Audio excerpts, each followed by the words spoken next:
let's true. let's move into your item, David, because this is essentially Sure. relevant stuff. So go ahead. Yeah. Well, so a couple things. First of all, we've talked a little bit about this in previous podcasts, just around, how, obviously Google is sort of feeling a little bit of an existential threat from places like TikTok, eating search share among Gen Zs and that sort of thing. And we know that one of Prabhakar Raghavan's sort of internal KPIs for the Google team is number of searches needs to kind of keep going up to sort of potentially as a Wall Street metric, and maybe there's some product reason for that I don't fully understand.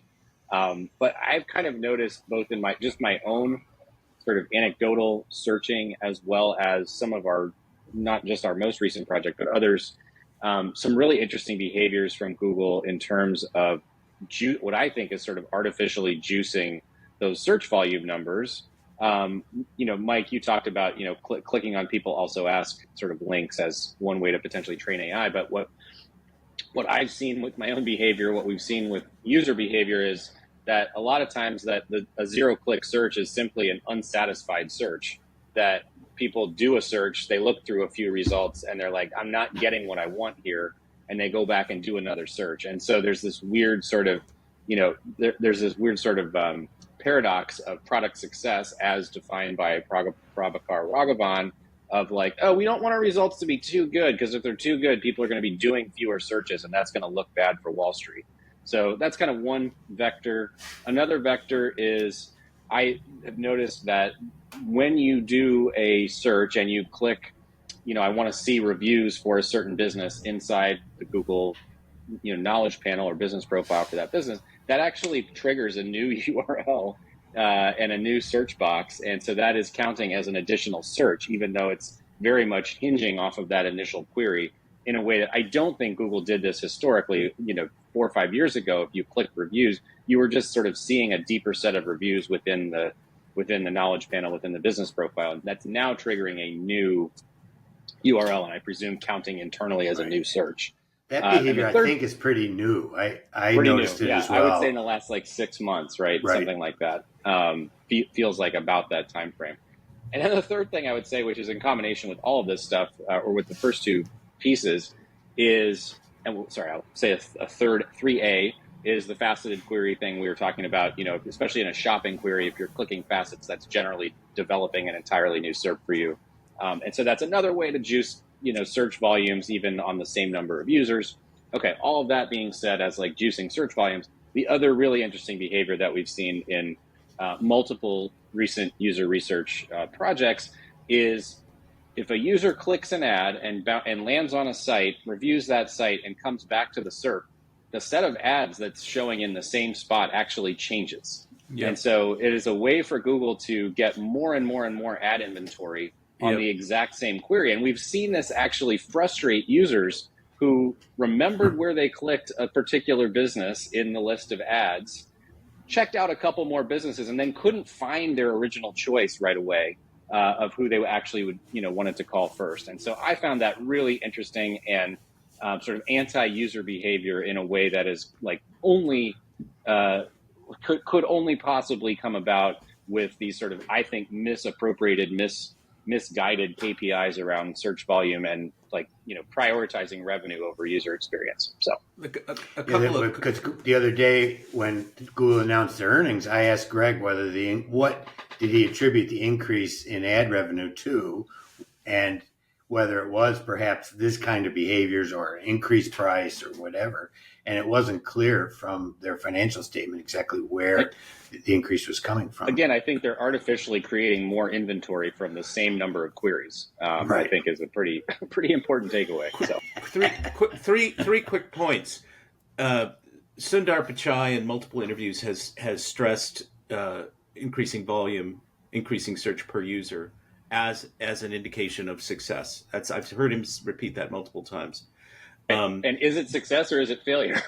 Well, I mean, we're raising that question, right? Obviously, the Scorpion study that we talked about a number of podcasts ago about kind of people's attitudes towards search had some backward-looking questions like compared to 5 years ago or compared to the past, how do you feel today?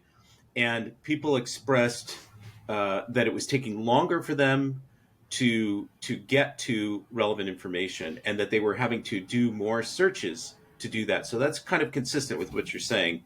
And then the third point I would make is we learned from the antitrust trial that there was this sort of tension to break down this is a bad expression, but Chinese wall between ads and organic, right? And this would seem to be the breakdown of that they're doing this for the purpose, at least partly, of showing more ad inventory, if in fact they're doing this. It's an interesting. Nothing to add to that. I think those are all valid takeaways. We see this in the context of them both cutting staff so that they can invest in AI, and the expense of AI, and their inability to have so far to deliver much advertising around AI, and their obviously compulsion of competing on AI. And we see it ultimately in local, as we've seen over the last couple of weeks, as affecting quality again. So there's this other dialectic where search quality, or at least bugs in local, for example, are not getting fixed, and thus there's these ongoing problems. So it's like it's an interesting dialectic that will be, and I think I've said this before, I think they need new leadership to get out of this particular tail chasing behavior and refocus on what made them great. But Mike, is the logic of the marketplace and Wall Street expectations so powerful that even kind of visionary, strong, high integrity leaders would be able to defy it? I mean, that's what they said in the beginning they were going to do, but I don't know if it's too late. Well, I mean, you look at Microsoft and you look at the exit of Ballmer and the success of Microsoft subsequent to that. Very true. There are people who do seem to have a vision that's executable and can do so with some amount of integrity and help the company. So I think it's possible. You're exactly right. I mean, can do it. Microsoft is the sort of most radical example of how a leadership change can totally transform a company, and for the benefit of investors. I mean, Microsoft is more valuable today than it's ever been. Even though, and though I am not an Office fan at all, I would also say for the benefit of users, Office is undeniably better today than it was a decade ago, or 12 years ago, whenever Ballmer They just announced they were going to get rid of ads in Skype. Yeah, nobody's Meanwhile, using Skype they add anymore. them to the menus in Windows, so it's like, I don't know. All right, so let's move on to you, Mike. If I could just make one final comment on this topic, which is all of this is just, and Mike, you're sort of obliquely talking about this with respect to the shift from the sort of original visionary leadership of Sergey and Larry into whatever consulting company you want to plug in here, but the McKinsey sort of McKinseyization of the leadership at Google. All of these sort of weird in the weeds product metrics are diametrically opposed to the "I'm feeling lucky" button, right? Which to me has always represented like the peak performance of Google would be like, could they actually get that "I'm feeling lucky" button right? And this is like everything they're doing is working against that as the sort of North Star of product success. So right, I believe it's a false reliance on these metrics to say, oh, we'll let the metrics decide.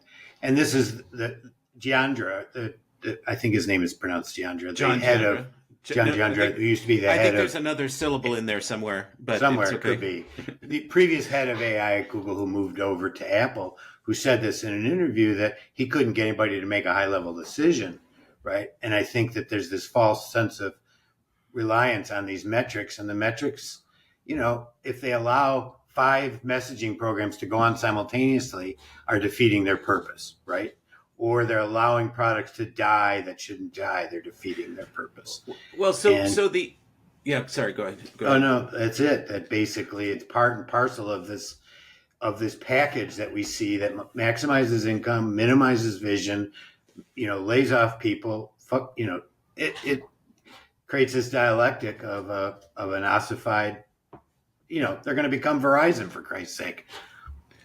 Well, so in the beginning, paid search, which Google essentially stole from Overture, in the beginning, was the perfect business model, because the ads were relevant to what the user was looking for, and thus and would only generate revenue if people clicked on them.